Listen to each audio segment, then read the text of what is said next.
Breaking news. Gunmen invade church. Kpai youth leader abduct two. This is actually happening in Imo State. Good morning, good afternoon, good evening, wonderful people of us of freedom all over the world. Wherever you're joining us from today, you're highly welcome to this wonderful YouTube platform that gives you quality news and information on every activities happening in Biafran territory. Without wasting much of your time, let us go straight up to the issue, the news in detail. Gunmen on Saturday invaded a church, God's Doing Healing and Deliverance Ministry in Orodo, Mbaitolu, local government area of Imo State, buying one person and abducting two others. The deceased was one of the youth leaders in the church, identified as Samuel Ogbonna. Until his death, Ogbonna was the proprietor of Feel at Home, a restaurant or bar located within the environment, and a close aide to the general overseer of the church, Evangelist Madwa Buchuku, NS, popularly known as Dibia Ekpere or Father Mek. The gunmen, who numbered about 8, according to a source, arrived at the church in 2 cars, a red Highlander and a black Lexus saloon, around 4 p.m. during an ongoing church program. The gunmen were said to have demanded to see the general overseer, but were told that he had not arrived, which infuriated them. They immediately ordered the congregation to lie face down on the floor. The source was spied in that incident. Now, the source, who does not want his name in print, told Vanguard, "I have never seen anything like this before." The gunmen, upon arrival at the church and couldn't see the pastor, ordered us all to lie face down on the floor, during which they collected all our personal belongings like phones, bags, and cash before they zoomed off. And that is that on the issue of insecurity in Biafran land. Now, still on the issue of insecurity, because IPOB just made a very critical statement concerning insecurity in the southeastern part of the country, as IPOB vows to avenge murder of unarmed member Akubu in Anambra State. Yes, and one of their member that was spied, IPOB vows to avenge that particular member who was spied in Anambra State. The news in detail. The Enugu people of Biafra, IPOB, has condemned the murder of its unarmed coordinator, Mazi Emeka Akubu, by the Anambra Vigilante Group, AVG, in Osumei, Newi South Local Government Area. In a press statement, IPOB's Media and Publicity Secretary, Comrade Emma Powerful, described the act as dastardly and vowed to avenge the Kpai. The Anambra Vigilante Group has murdered sleep in Anambra. Those responsible for this dastardly act must be fished out and prosecuted for murder, failing which the consequences will be grave, Comrade Powerful stated. Mazi Akubu, the Osumei Newi South Zone 2 coordinator, was spied on August 31st, 2024 by the Anambra Vigilante Group, a group IPOB accuses of being soulless and notorious. And this group was actually created by Governor Charles Soludo, just the same way, Hope Uzodinma, created a particular group called Ebubago that has actually been doing all kind of propaganda in the state. Well, without wasting much of your time, let us go into more issues and more trending matters happening in Biafran territory. Biafrans all over the world, those that are listening live and those that will listen after this particular space. I have come this evening unannounced to brief Biafrans on the success that the Biafra government are making globally. We need to, as we approach December 2nd or the November-December convention, it is very important and imperative that we keep you updated every time when the opportunity calls. My fellow Biafrans, you must understand one thing, which will become a norm as we go forward. Always remember that Nigeria terrorist state came into being through conquest and the forceful imposition of foreign rule, which denied indigenous people the opportunity to negotiate and choose what they wanted in 1914. And it was called the amalgamation of Nigeria. Today, we are no longer comfortable in this amalgamation. We are no longer comfortable in this conquest. We are no longer comfortable in this injustice, in this faulty foundation. And we say it is time for redress after decades. And of course, as we all know how government works all over the world from history, somebody have to rise up to brutally, ruthlessly resist them, especially when the government become evil like Nigeria. Somebody have to get up and lead that change. And that's exactly what we are doing today. Like they have done it in America and other parts of the world. America took the bull by its horn in 1776 against the same people we are fighting today in proxy. And that's exactly why it is important that you know the diplomatic wave of the Biafra government today. In the past weeks, the Biafra government has met notable decision makers in the United States, Washington, D.C., on a diplomatic consultation over the Biafra Common Declaration in Finland. And of course, this consultation continues, including consultation with the high level individuals across Asia, and of course, Africa as well. Like you all know, last week, the officials of the Biafra government met with dignitaries, policymakers, decision makers, including the Speaker of the House of Representatives of the United States of America. We will continue to educate them on the need for Biafra to become an independent state.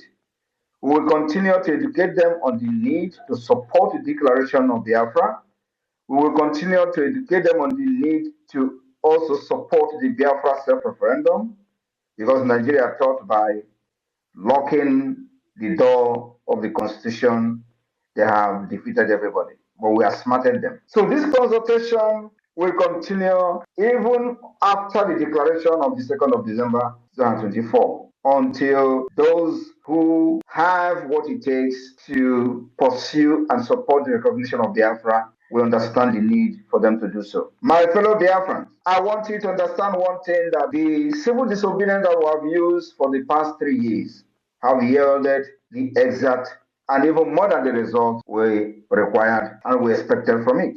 And you know, with all the propaganda, the blackmail they use trying to demonize our people, demonize them, not to continue to sit at home, they failed. And let me tell you, you know, one of the things they usually come with is that, oh, you are destroying the economy. Oh, the sit at home, because of the sit at home, they have lost billions in the South. Now, let me make it very clear today. Any day they come with such nonsense, ask them. When the sit at home was not there, they were making this billion. What have they done with the billions? Ask them, what have they done with the billions? And what have the sit at home now done to stop that thing they were doing with the billions? Ask them, what have they done when the sit at home was not there and they were generating these billions? Did they use it to build road? The answer is no. Did they use these billions to build hospital? The answer is no. Did they use this billion to build social amenity for you? The answer is no. Did they use this billion to give you national insurance scheme? The answer is no. Did they use this billion to give you free education? The answer is no. Then why are they now so worried about losing these particular billions to the sit at home? Do you know who it is affecting? It's affecting them. That billion they were looting is what they cannot loot again. And everybody is hungry. All of them. Ask them, how have they sit at home destroyed ordinary man's economy? They were not sharing those billions with them. How have they sit at home, or this billion that they are talking about, affect an ordinary man who goes out and sell market and feed his family? And if he didn't go tomorrow, he will go the next day to sell and feed his family. It doesn't affect them. And that is why our people discover that actually it is very, very effective. They keyed into it. The people that are subjugating our people to slavery were the one shouting and crying of economy. The economy that the common man never benefited from. The economy that a common man will never benefited. Before they could train their children in school, they will suffer and suffer and suffer. Why these people are making billions through the revenue that they generate from different states.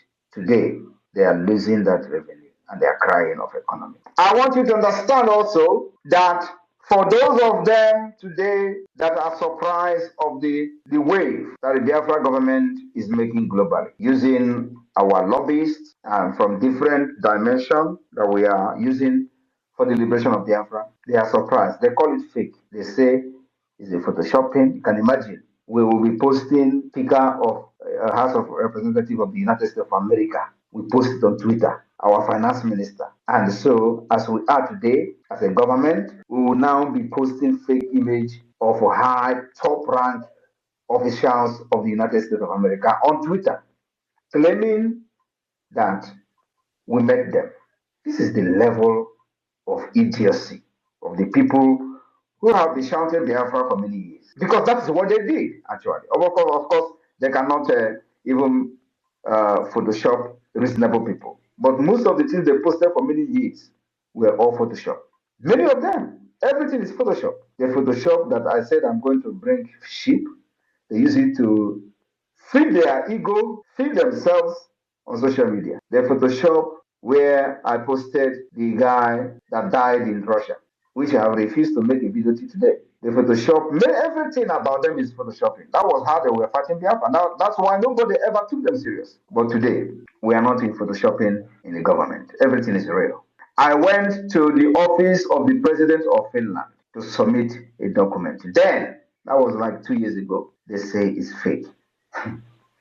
And with my level in Finland, I will be posting that I submitted a letter to the office of the president of Finland and it is fake.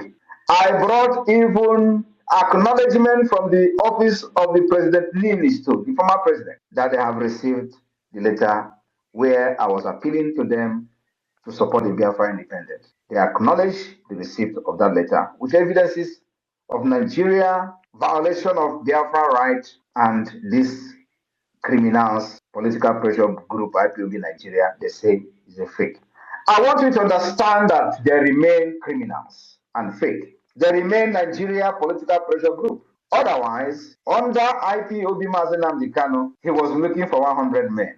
With all the idiots scattered all over the world shouting IPOB, IPOB, Mazi Nnamdi Kanu was looking for 100 men. Do you think he was actually wrong? Do you think Mazi Nnamdi Kanu was wrong to be shouting for 100 men on Radio Biafra, where these illiterates were littered everywhere, doing container shipping with IPOB money? Is it that Mazi Nnamdi Kanu was wrong for saying, I need 100 men, where they have all these market women? If market women, I don't want to belittle the market women, they're actually very hardworking. But today, when we say that we are not going to use lobbies, we're not going to waste money on lobbies, was when we do not have the foundation, was when there was nothing to show. You don't go and start paying lobbies when you don't have anything on ground. That was what this political pressure group did, only to just entice people and scam their fans of their hard-earned money. That was what they did. They deceived Mazi Nnamdi Kanu to be paying 80,000. Even those people paying that money, $80,000, they were doing Abatek here with the same lobby firm. How many Biafrans know that the same lobby firm that were paying 80,000 was the same lobby firm that was defending Okonjo Iweala? The same time they were defending Okonjo Iweala, and at the same time IPOB was paying them $80,000. And you think they actually received that money? Now ask yourself, with this their so-called lobbies, can they bring one picture of them meeting anybody in Washington, D.C.? I want to share a story. The reason the $80,000 lobbying firm, whether they actually paid that money or not. The reason why that particular agreement was revoked was because of Okorafor, Uchenna. Uchenna Okorafor, the secretary to Onyendu, wanted to be part of the meeting of this lobbyist, and she participated in that meeting few times. Do you know who is the chairman of the lobbyist fair, of the lobbyists, like representing IPOB?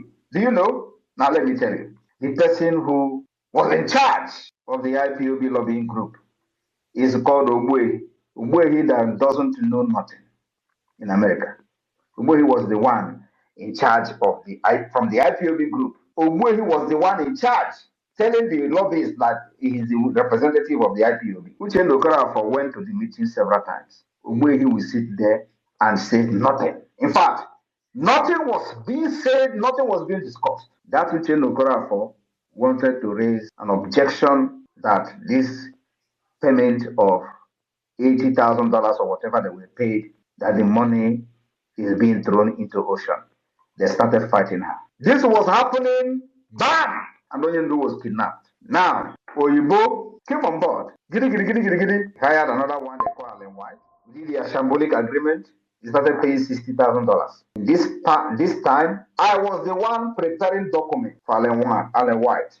I was the one, Simon Ekpa, was the one preparing, filing annexes, evidences of the Nigeria human rights violation against Biafra people. I was the one compiling documents day and night. I didn't sleep. But they were the one receiving $60,000. Nothing. The first annex, I filed it. The second annex, I filed it. Working with somebody in Strasbourg. I am sharing this story because I don't think I've shared this story ever. At a point, I questioned why 60,000 is being paid, because I am doing this job by writing and compiling these evidences as an annex. I will do it. They will tell me to do it again. I will do it, and they will have some kind of proofread these annexes up to 5 times. I will not sleep to make sure that these annexes met the standard requirement of the ICC. At the end of the day, they will pay them $60,000. I begin to question Oyibo before she begin to say, okay, now maybe we are going to stop paying them. Why am I telling this story? Then I said, we will never hire lobby. We will do this ourselves until further notice. Because you don't hire lobbyists when you don't have any structure. You don't hire lobbyists, and what are they going to be telling the people you are meeting? Oh, that you are from Biafra land, you are fighting for freedom. What exactly are you going to show? To show how serious you are. Discussing with the people, if you actually have the opportunity to meet the people, what are you going to present to them? That you are carrying flag on the street? Is that what you are going to present to them? Or that Nigeria is killing you? No! I know what I am doing. I have the template to get there. I said nobody will hire lobbyists until the right time comes. And the right time is when we have put every structure in place, including government institutions, which include the Biafra Liberation Army, Biafra forces.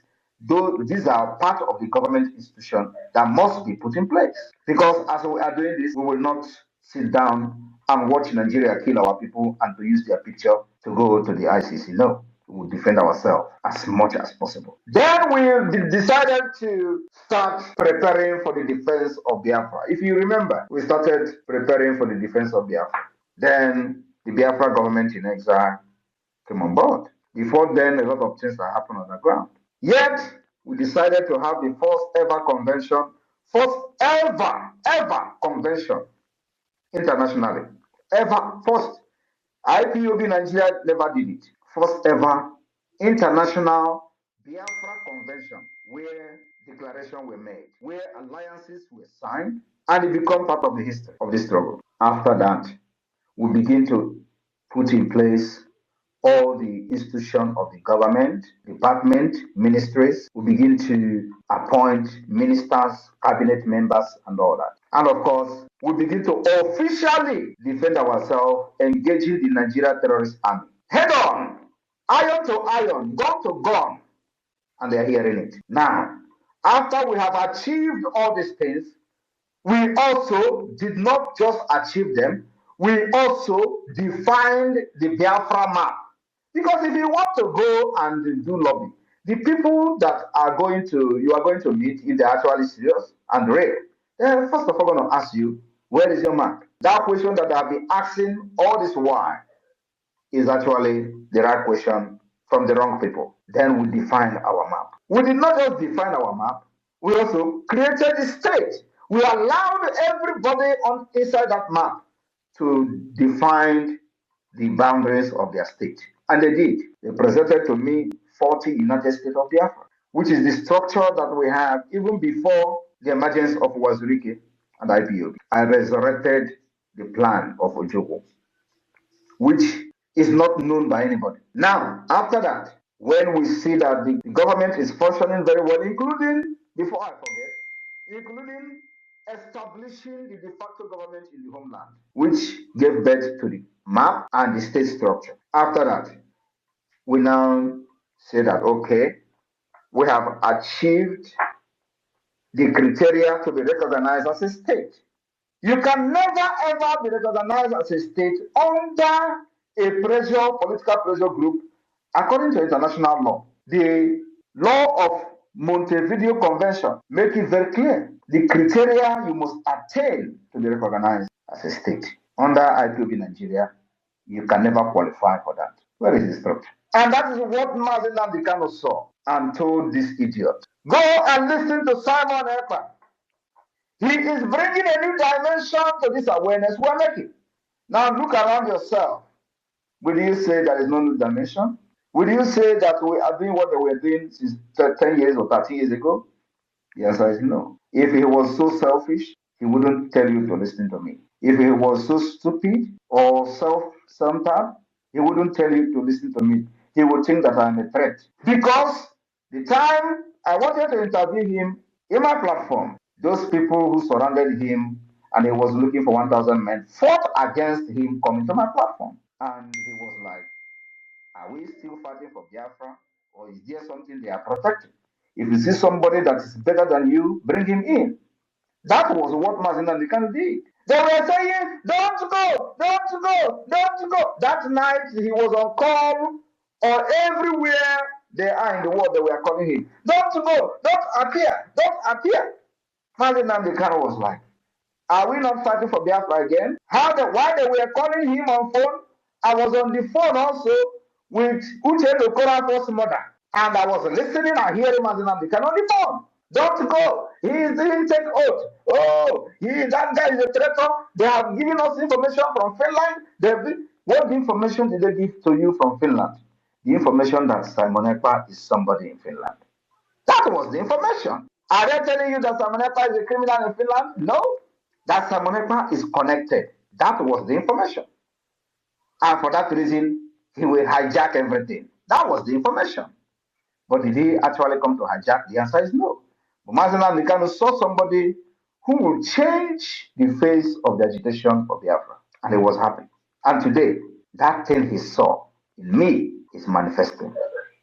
And I told him and promised him, if you are ready, really, really ready to fight for this Biafra, I will be the first person. And you are ready to do anything.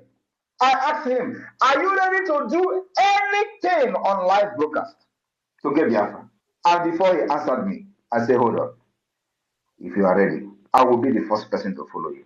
Now, if Mazi Nnamdi Kanu approved doing anything for Biafra, why are they fighting what I'm doing today, which is actually anything? Ask them. Ask yourself. Why are the people who followed him fighting me when I am actually doing anything to get Biafra? Because he promised me that he would do anything to get Biafra. But of course, like I said, if they were actually with him, he will not be looking for 100 men. Where IPOB all over the world was contributing money and in millions of dollars. If I'm not mistaken, IPOB could have up to $5 million. Where is the money today? There is nothing, absolutely nothing to show for it. When we took over this agitation, now in liberation, there were no gun, not even AK-47. Everything you see Biafra Liberation Army using today, we bought it from scratch. We did not snatch gun from the terrorist army. Under IPOB, they were telling them to go and snatch gun. We did not snatch gun. We buy every single gun you see them using today.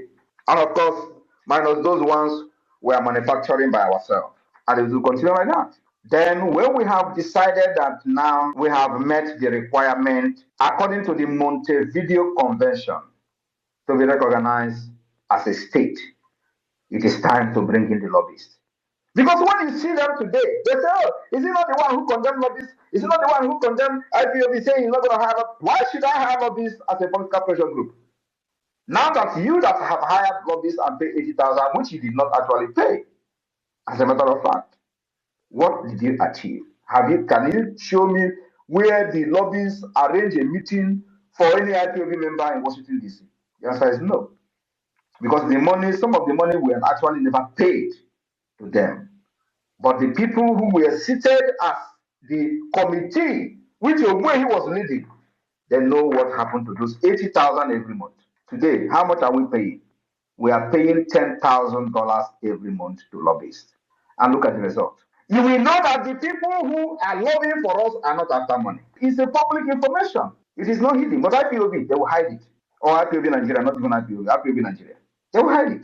They say, oh, yeah, we don't want to. You see them telling you, oh, you're exposing your lobbyists. Why should we be hiding what we are doing for a nation, for a country, for independence? No need to hide it. And of course, now that we have met the requirement according to the Montevideo Convention, some of them don't even know what is Montevideo Convention. They are just shouting, oh, let us go and outside and protest. During the time I interviewed Nnamdi Kanu, I read the Montevideo Convention and he was shocked. He was shocked. I want all of you to go and watch the interview I had with him. He was shocked when I read the Montevideo Convention to him, because I don't think any other person among them knew actually what is Montevideo Convention. I read the Montevideo Convention to Nnamdi Kanu, and go and listen to that interview and listen to the comment he made after I read that convention to him. He said, wow, you never knew that I knew this. I want you to go and refresh your brain. Watch it. I came to this Biafra prepared. I said that, no, after me, I will handle freedom to the new generation. Nobody will fight for freedom again from Biafra land. That is what I'm doing. It does not matter. I said I will turn to a beast and still Biafra will come. So if you think that you have seen half of it, no.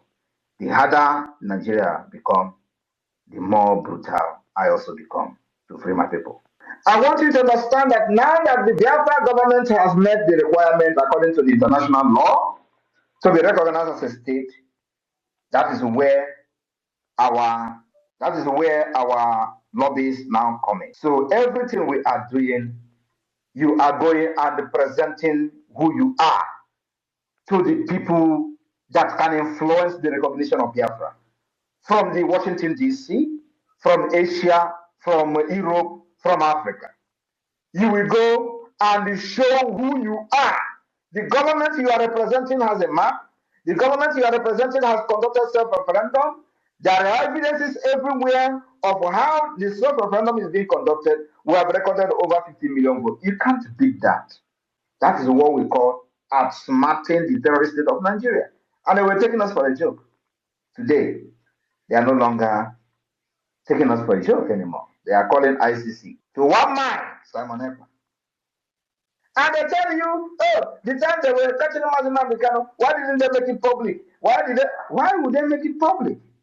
Because they thought Nnamdi Kanu is the only person that was talking genuinely.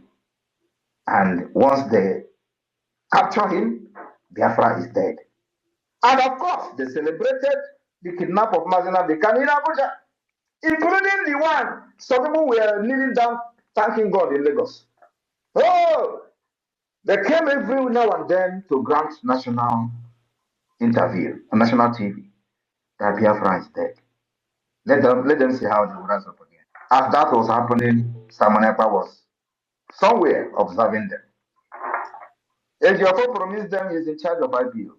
Where is he today? He's gone. I want you to understand, mark my word now. Once Nnamdi Kanu is out, IPOB is gone. dissolved, completely dissolved. Mark my word. Every person today that is fighting me on the other side will be gone. I want you to mark this day. Mark this word I'm telling you now. Every one of them will be gone. As we are approaching the December declaration of Biafra, we will continue to push for the recognition of Biafra. At the same time, getting investors ready to invest in Biafra land. And when you hear them, when you see that they are everybody, I told you people that the propaganda is going to increase. Do not think that you have seen propaganda. No, you have not seen. Somebody like me, I am already cooked. Eshirum n'ite. Anọkwa n'ite na-asụ pụtọpụtọpụtọ ka ofe. But what about you? Just close your ear. You already know what you know. Close your ear, lock your heart. Propaganda is going to come. I told you people a few weeks ago.